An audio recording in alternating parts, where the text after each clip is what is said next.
and for me, try to become a world champion. So I just keep working towards that, and I'm not going to be someone I'm not. I didn't go to acting school. I'm not going to be some character when the cameras come along. Ron mentioned script, WWE, WCW, all that is scripted. I always get a kick when an athlete says, well, my game plan is, and I always ask this, how can you have a scripted game plan when you don't know what the opponent's going to do? Yeah. I've had people say, send me a list of your first 10 questions. I'm like, I don't know my second question till I know the answer of your first question. Mm-hmm. So how does that, you have a game plan, but it's only if everything goes the way you're planning it to go. Of course, and that's some of the things with even journalists and stuff, or if I'm doing an interview, they're like, I'll send you the stuff, and I'm like, you don't have to, because I'd rather just go on the fly. Like, I'm not going to type it out and do these type of things, which some people do need.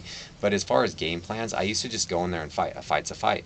Because I feel like if you do have a certain game plan and like you said, you can't execute it, then you may get in your head. But as you get towards the top, you're in the top 10 in the world, top 5, you're finding the top 3 guys in the world, that's when you break down so much film and we come up with a game plan, because there's a lot of tendencies that fighters do continue to do over the length of their career that they will not correct in a 8 to 10 week camp. So when they do make those same mistakes, then you hope to capitalize on it. So that's, at least we do have game plans, but we can adjust on the fly. We can switch some things up. If this isn't going right, then we go to plan B and so on. So we do come up with a good game plan, so to speak. Sure. But it's but yeah, we just got, at the end of the day, I got to go in there. I got to fight, impose my will, and just be in his face the entire time. What's going through your mind? You're walking to the cage. I'm sure you're thinking of something or not thinking at all. Now the fight starts.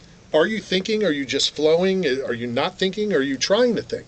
What's running through there? Yeah, I think with fighting, it really is. It's crazy, because it's like when I'm walking out, it truly is like the modern day gladiators. I'm walking out and these people are insane. They're all drunk, screaming, kill him, rip his head off. You're just like, man, what the hell's wrong with these people? Like, this is wild. I couldn't imagine being back in the gladiator times. But I have a lot of things going on, because it's the uncertainty. Like, I put in the work, I'm so prepared, but you don't know what's going to happen. It's like speeding, a Ferrari into a tree with no seatbelt on. You hope the best turns out.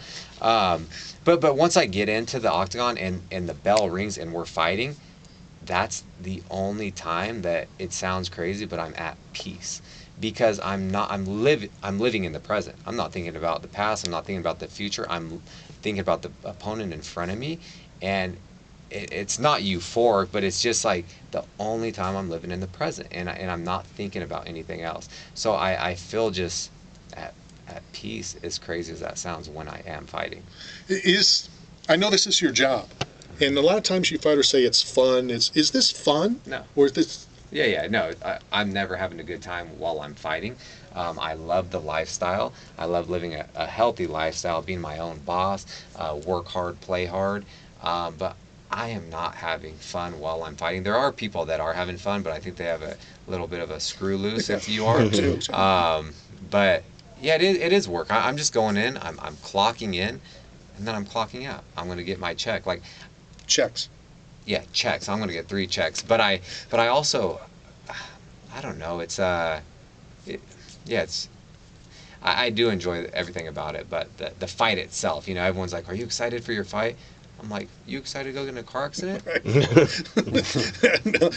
Yeah. What would you be doing if you weren't a professional fighter? What interests you? What would you do? Yeah. So since I was a young child, there's 2 things I wanted to do since I was young. I wanted to be a professional athlete, not thinking about fighting. It was either basketball, football, but got older, stopped growing, so I knew that was out of the question. I was trying to think of a funny way to say that. And then a police officer. I've always wanted to be a police officer. Growing up was a little challenging, and I wanted to help families with what my mom and I were going through. So that's only the 2 things I've ever wanted to do. And I was going through an application process with the police, and there were some budget cuts at one point, and then I've been pursuing this Yeah. For a long time, and I'm glad that the way things have gone, because I truly believe everything happens for a reason. And if I was not fighting, I'd probably be a police officer, or if I got accepted into the academy because I passed everything, I'd probably be doing that, and I would not be fighting because I would have quit MMA. I was already, I was like 7-0 or something as a professional, not in the UFC, but as a professional athlete. So I would have gave it all up to do that, and so I'm Well, happy. they're both like both of those professions that you mentioned. You're on the edge. Yeah. It's like really, it's very. It's I don't know which is more difficult.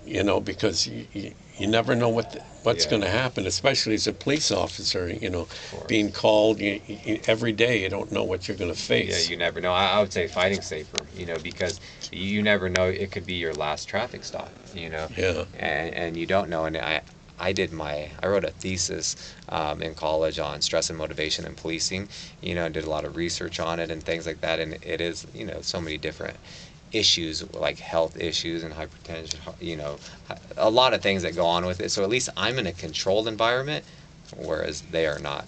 And it's, I would choose. Interesting. I know this is a bad week to bring it up, but I did hear you say that you're a foodie. And I know a lot of times you don't want to talk food this week. But if it's cool, talk about being a foodie. What do you like? What do you not like? What drives you food-wise? Yeah, there's really nothing that I don't like. I do not discriminate. No, but I love everything, and not only just going out and eating like bad stuff like a lot of people do. Like my wife and I, we really do love like a culinary experience. We like going to like fine dining and high-end restaurants. We love our red wine. We love our whiskey and bourbons. I do. She likes tequila, but like I love. I just we have a great food scene in Sacramento as well. So I always tell people, you tell me the cuisine that you're feeling, and I have a spot for you. We've traveled the world. It just depends what I'm feeling like. But Have you ever love done any of those everything. cooking classes where have you? Yeah, we always, when we do travel somewhere, we like to kind of dive into the culture. And when we went to Vietnam, we stayed with a host family. We trekked through the rice fields of northern Vietnam before COVID was brought over here. We were on the border of Laos and China, hiking for miles and staying with families. We've also gone to Thailand, and we've done the cooking classes where they take all the the herbs and chilies and lemongrass from the garden and teach us how to cook it. And then we did the opposite dishes, so we both had 9 different ones. We had 18 meals. We cook and then we're eating. But yeah, we always try to really just immerse ourselves in the culture, and yeah, that's a passion of ours, eating and traveling. And of course, Saturday night, back in the Octagon. Let's end it with this. Give us your thoughts, on Saturday. Bryce Mitchell, like we talked about, a big name. Josh Emmett, a big name. What can everybody expect? What can you expect? Yeah, it's going to be fireworks. I feel like I know what his game plan is going to be. Tough, talented, hungry fighter. But I'm getting my hand raised on Saturday night. Whether it's knockout, it doesn't matter how I win. I'm going to find a way to win, and I have that no quit mentality.